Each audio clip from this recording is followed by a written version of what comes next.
Most owners don't chase leads because they love marketing. They chase leads because something feels off, and more demand feels like the fastest way to fix it. But if your business feels heavier every time new work comes in, the problem isn't lead volume. It's what happens after someone says yes. Today, we're talking about why more leads won't fix your business and how growth problems, especially at the beginning of the year, often show up disguised as marketing problems when they're truly operational in nature. Welcome to the Budding Entrepreneur Podcast. I'm Randy Bridges, business advisor, consultant, coach, and trusted partner to service-based business owners who are serious about performance, profit, and progress. This podcast exists to do one thing: help you solve the real problems that stall your growth, kill momentum, and burn out the very people who built your business. So let's get started, shall we? All right. Welcome back to the podcast. We're on episode 233, and today is Wednesday, January 7th, 2026. Now, if you're listening to this at the start of the new year, or even just the start of a new quarter, this conversation is especially relevant because this is the exact moment when a lot of good owners start chasing the wrong thing. Not because they're careless, not because they don't know better, but because the pressure shows up. And pressure always wants an immediate answer. When revenue feels tight or growth feels slower than expected, more leads feels like the most obvious fix. It's visible, it's external, it feels measurable, and it doesn't require you to touch anything uncomfortable inside the business. If you're feeling pressure, adding demand feels like motion, and motion feels better than uncertainty. It's especially true when the internal friction is vague.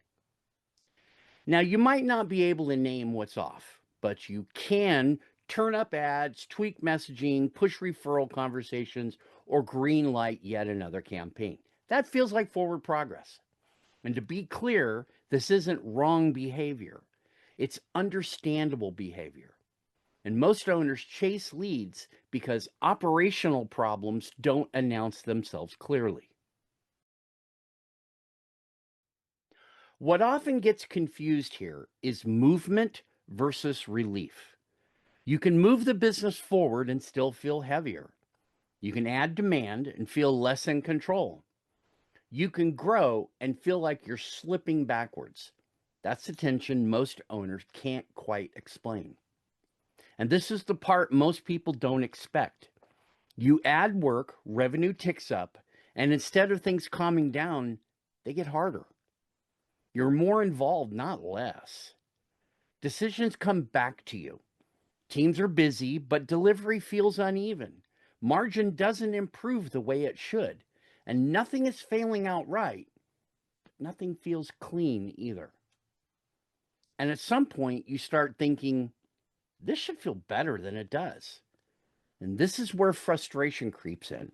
Not because growth stalled, but because growth didn't deliver the relief you were promised. Let's be clear. More leads don't create new problems. They magnify existing ones. They amplify unclear handoffs. They amplify uneven flow.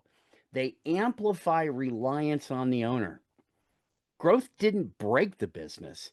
It just made the friction louder. And here's where this becomes especially important at the start of a new year. Operations don't need to be chaotic to create pressure. They only need to be slightly misaligned with where the business is trying to go next. At the new year, you have new goals that are set. Targets increase, expectations shift, priorities change.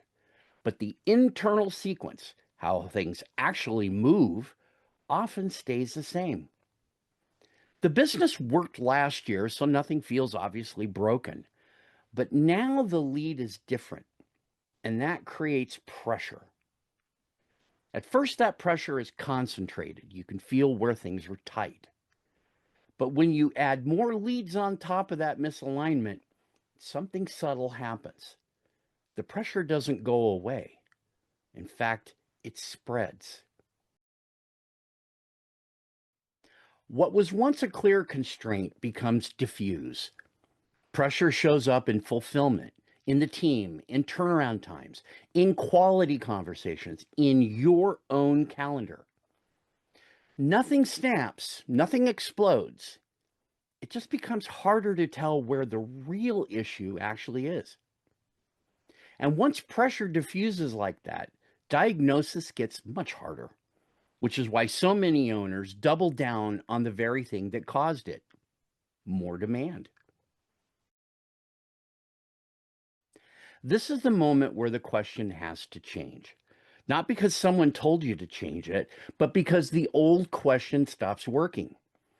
Instead of asking, how do we get more leads? The more honest question becomes, what pressure did we just spread out into a new area instead of fixing it? Or even simpler, what actually happens after someone says yes? Now, that question isn't about marketing. It's about flow, about sequence, about alignment. And notice, none of that requires you to do anything yet. It just requires you to see it clearly. Seeing it clearly, not as a rule, not as a tactic, just as a reminder of what actually determines capacity. Now, today's episode wasn't about fixing your business. It wasn't about ads, funnels, systems. It was simply about understanding why pressure shows up when it does, especially at the beginning of the year, and why chasing leads often make that pressure harder to diagnose, not easier to relieve. If this conversation helped you to see your situation differently, that's enough for today. Saturday's strategic briefing goes deeper into the structure and sequencing for a new phase of scaling in 2026. But for today, don't fix anything. Just notice where the pressure is coming from and where it started to spread. That awareness alone changes how you lead. So as we close this week out, remember, build it smart, run it clean, and stay aligned. That's it for this episode. I hope you picked up some valuable insights and maybe even sparked a few new ideas.